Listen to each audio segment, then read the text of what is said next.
Okay, this video is Internist conversation number 14. You can see the playlist if you want to see the earlier internist conversations, nurse conversations. So basically, this internist, he says to me, Pete, you were born in the wrong time. Back in the 1950s and 60s, the scientists wanted to figure out how stuff worked, like when Watson and Crick figured out DNA, and a lot of other useful discoveries were made. Ansel Keys studying nutrition out in the Mediterranean and stuff. Me, yeah, I know.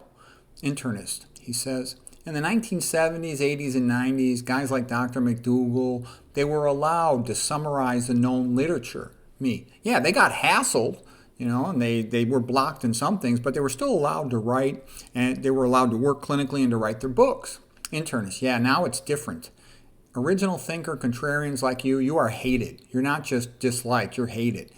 You're shadow banned, censored, threatened. If you become too famous, Big Pharma might go after you. They're never going to let you become famous. Me, well, thanks for the encouragement. Internist.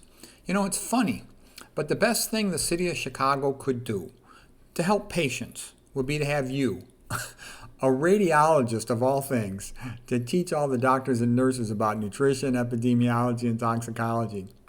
They should put you in charge of education for all of them.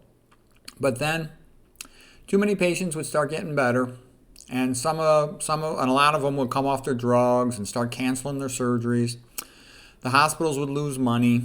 They would start cutting jobs. So, the reality is the vegan diet is good for the individual, but it is bad for the economy.